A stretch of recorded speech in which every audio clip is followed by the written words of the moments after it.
Balik lagi di Foodies Podcast. Bang, kan sempet ya ngobrol-ngobrol dan denger cerita bahwa pernah memulai bisnis tanpa investor dan juga dengan investor. Gitu kan, Bang Rex sudah mengalami dua-duanya gitu. Sebelum lebih jauh tentang investor, gimana sih rasanya Bang? Tanpa dan dengan investor tuh bedanya apa sih sebenarnya? Ya, kalau dulu pertama kali gue memulai bisa dibilang tanpa investor ya. Jadi kita bareng-bareng rame-rame udunan. Ya, udunan, kemudian ya kita jalanin bisnis, kemudian ya bisnisnya rugi, ya seneng-seneng sama-sama. Bagi-baginya nggak ada karena rugi. Jadi ya kalau bicara tanpa investor ya begitulah kurang lebih gitu, tanggung bersama, senyum bersama, dan ya nangis bersama, sudah beres gitu ya. Nah, ini akan mulai berubah ketika lo memulai bisnis dengan investor. Ya. Jadi ketika balik lagi, ketika pertama kali lo memulai bisnis tanpa investor, sumber duitnya kan bisa dari mana-mana, nggak harus dari udunan. Misalnya lo bisa pinjam dulu nyokap bokap lo, misalnya pakai, ya gue nggak pernah nyaranin sih kalau pinjam ke yang institusi awal-awal nol ya, karena lo juga nggak jelas model bisnis lo akan berhasil atau enggak. Sementara di awal. Cicilannya udah pasti ya, sementara dibayar. cicilannya sudah pasti. Betul. Jadi coba lo proven dulu, jalanin dulu bisnis lo, ada masanya nanti di mana, ini gue butuh investor nih. Jadi saran gue, ketika lo mau memulai bisnis, lo jalanin dulu sebisa mungkin dengan duit sendiri atau duit udunan. Ya, 3 bulan, 6 bulan lo coba proven dulu, atau lo coba find out dulu model bisnis lo ini bener-bener jalan nggak? Ya, ketika gue bikin pertama kali dulu nasi goreng kuliner, gue nggak langsung cari investor. Kenapa? Karena gue pengen lihat dulu benar-benar bisa berhasil nggak ya. Nah, ternyata setelah jalan berapa bulan, wah omset naik dan segala macam. Nah, kita udah planning kalau jalan, oke, kita akan butuh investor. Ya, kenapa? Lu jalanin dulu sendiri, biar nggak banyak yang campur tangan, nggak banyak yang cincong, nggak banyak yang sok-sok kasih masukan dan segala macam ketika lo mau memulai bisnis. Karena biasanya ketika kita mau memulai bisnis dari awal, yang dibutuhkan itu lebih ke kerja keras, komitmen, dan gila-gilaan dulu.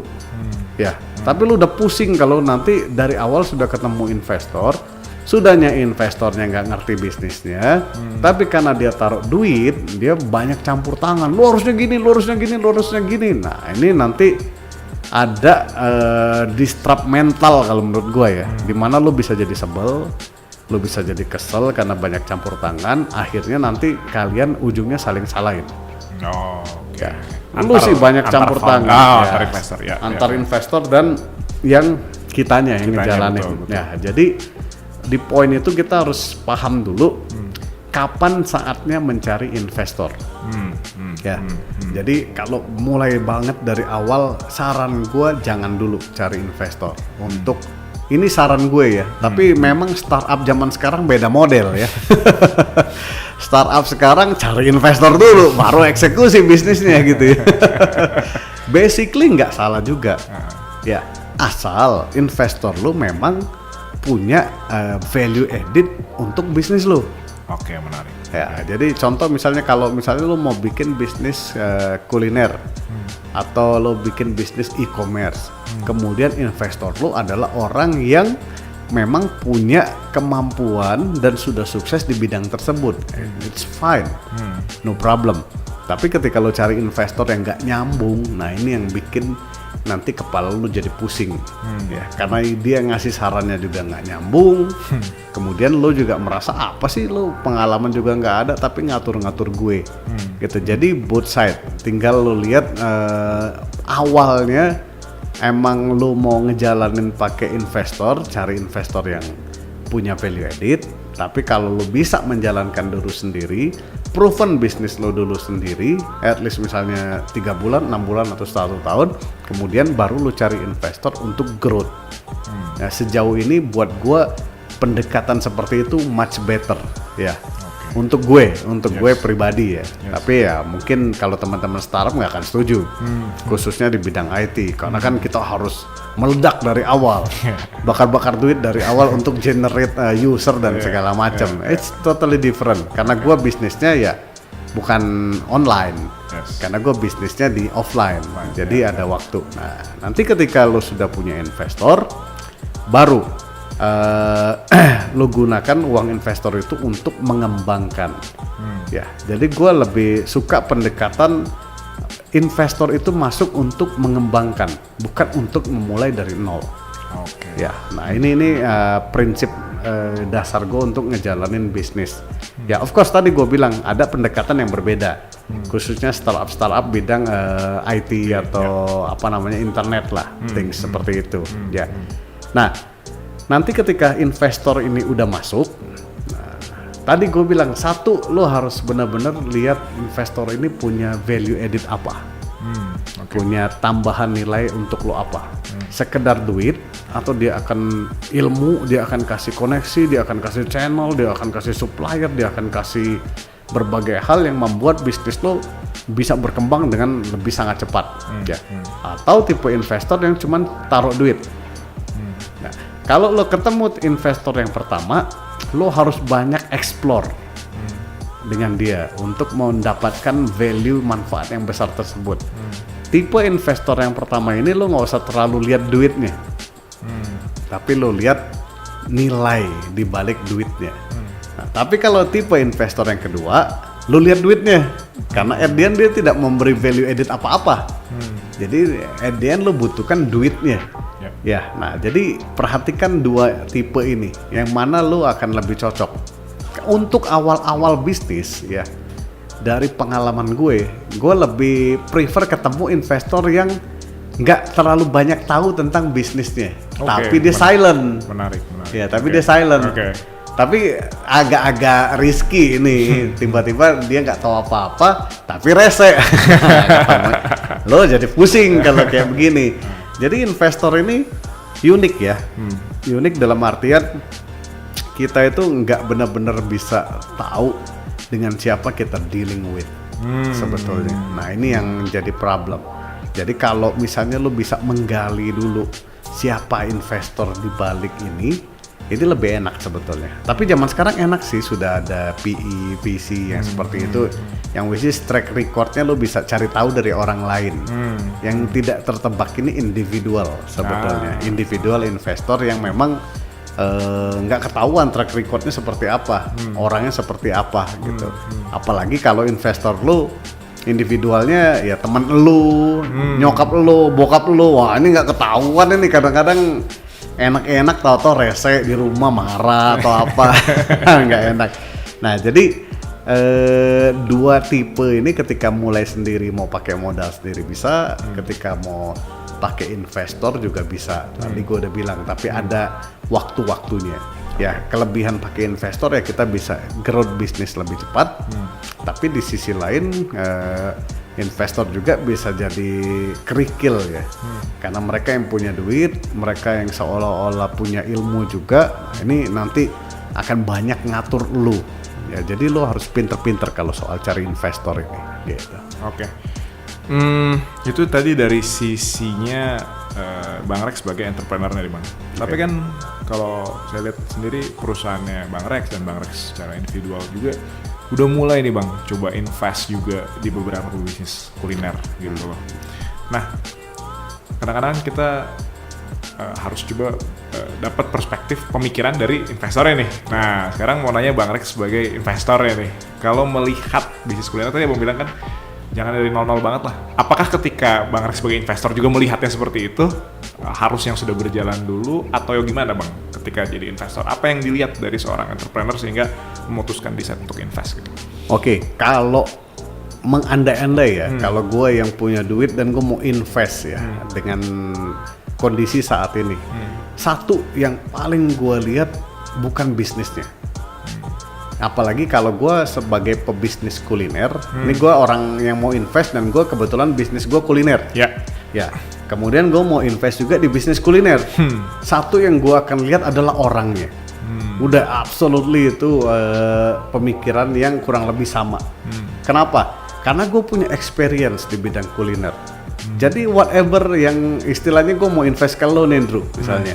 Lo bisnisnya pisang goreng, pesaingnya Bu Nanik misalnya. Nah, Bu Nanik yang di Jakarta. Omsetnya 1 miliar lebih katanya. Jualan pisang goreng madu doang. Nah, gue nggak akan lihat produk lo. Gitu. Kenapa? Gue tahu kok bisnisnya. Gue tahu pisang itu omsetnya berapa dan segala macam, pengembangannya gimana, logistiknya gimana, beli barangnya gimana, potensi bisnisnya gimana. You don't need to teach me about that. Ya, kenapa? Karena kita di bidang yang sama. Cerita ini akan berbeda ketika misalnya gue mau invest di perusahaan e-commerce. Nah, mungkin gue nggak terlalu banyak campur tangan di poin ini, karena gue tidak punya pengalaman di e-commerce. Ya udahlah, gue taruh duit aja lah. Mana perspektif bisnis lo, mana pitch deck lo, gue lihat kayaknya oke. Lihat potensi dan segala macam. Tapi ujungnya tetap gue ngelihat orangnya oke nggak ya kira-kira ya. Bisa dipercaya nggak ya? Kira-kira gue kalau kerja sama si Andrew ini gimana ya? Mungkin gue akan do desk research ya, mencari tahu seluruh informasi about yourself. Not about your business, because I don't understand your business. Jadi bolak-balik mau bisnisnya satu jalur sama-sama kuliner ataupun tidak, ujungnya yang punya duit itu akan lihat orangnya kayak gimana ya. Gitu. Nah ini penting, sehingga sebagai pebisnis lo harus betul-betul mempersiapkan diri lo ya. Dari sejak pertama kali lo ngebangun bisnis, ya apa itu? Contoh integritas. Nah, lo harus punya integritas ketika ngebangun bisnis. Jangan pernah lo terlibat kasus misalnya pakai duit orang, nggak ada tanggung jawab. Kemudian lo bikin bisnis hanya hit and run. Bisnis 2 bulan dapat duit tinggalin, bisnis 2 bulan dapat duit tinggalin. Nah ini at the end orang akan ketahuan integritasnya satu hari nanti. Ya, soon or later akan kedengeran pasti. Kalau investor itu kan jaringannya ya begitu-begitu aja. Ya, betul. Jadi bangunlah integritas, kemudian bangunlah knowledge. Ya. Ketika gue ngobrol sama lu, misalnya sesama lu mau minta invest gue di bidang bisnis kuliner, terus gue tanya, Drew gimana kira-kira? Menurut lu, seberapa besar sih pasarnya pisang goreng madu? Lu tahu nggak berapa omset Bu Nanik? Wah itu saya nggak kebayang semua Pak. Wah ini gawat, ini gue invest ke orang yang bahkan industrinya sendiri dia nggak paham. Ya gimana ini gitu. Nah jadi lu harus bekali diri lu dengan ilmu. Ya, dengan knowledge, dengan update, dengan upgrade. Tadi gue bilang, karena ujungnya orang itu akan menilai elunya. Ya, gue udah bisa memprediksi bisnisnya sebesar apa. Don't telling me about the business lah. Kita sama-sama di industri yang sama soalnya.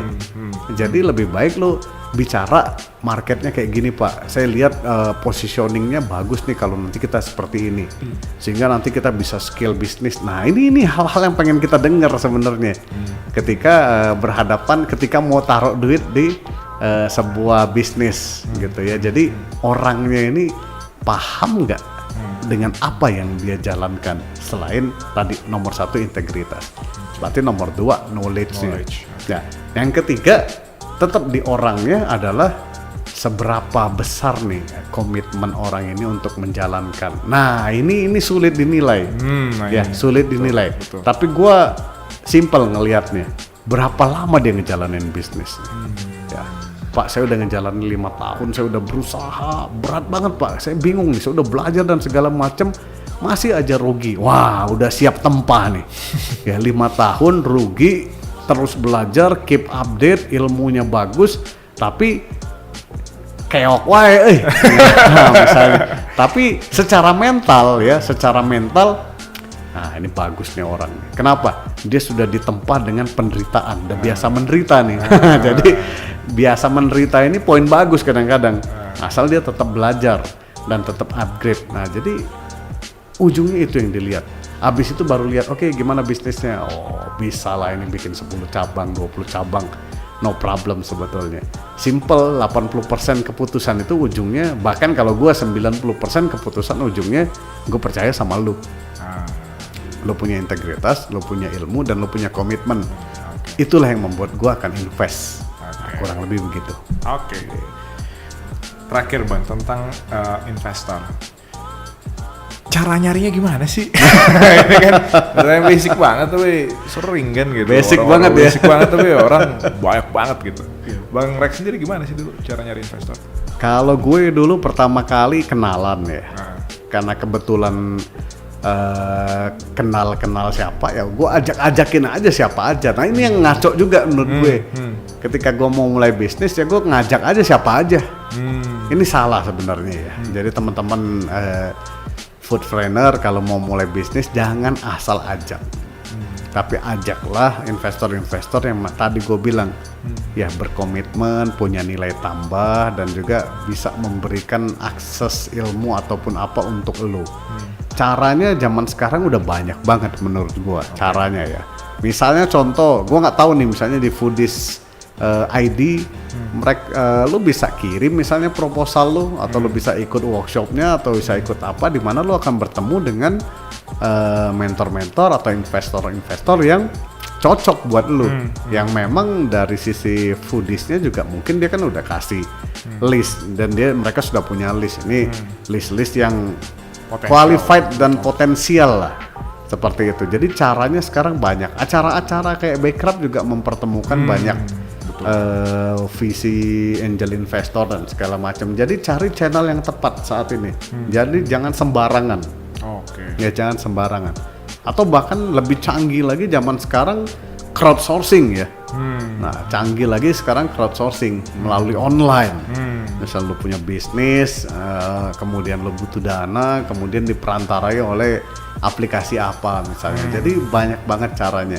Nah, tapi kalau crowdsourcing ini actually lo tidak betul-betul bertemu mungkin dengan mentornya. Ya, tapi kalau melalui channel-channel seperti Backcraft, Foodies, lo mungkin bisa bertemu langsung. Mendapatkan masukan, ilmu, input, channel dan segala macamnya. Jadi gampang dibandingkan dulu pertama kali gue berbisnis. Nggak ada nih model-model PE yang gini-gini atau Backcraft gitu, nggak ada zaman dulu. Foodies nggak ada tuh, jadi benar-benar sporadis nyarinya. Nah tapi that's not a good thing menurut gua, jangan sporadis. Ya sekarang sudah banyak channelnya, nah dimanfaatkan ya. Wah tapi saya bingung, saya nggak biasa online, ya belajar. Ya belajar. Oh saya bingung kalau buka website, belajar. Zaman sekarang ya begitulah bisnis, kita harus mulai upgrade untuk hal-hal seperti itu. Jadi banyak banget sekarang channelnya. Ya itu bukan satu masalah lagi sih harusnya seperti itu. Oke, zaman sudah berubah, semua semakin mudah, tinggal niatnya aja ya, dan kemauan untuk belajar dan adjust dengan perkembangan zaman. Oke, stay tune terus di Foodies Podcast.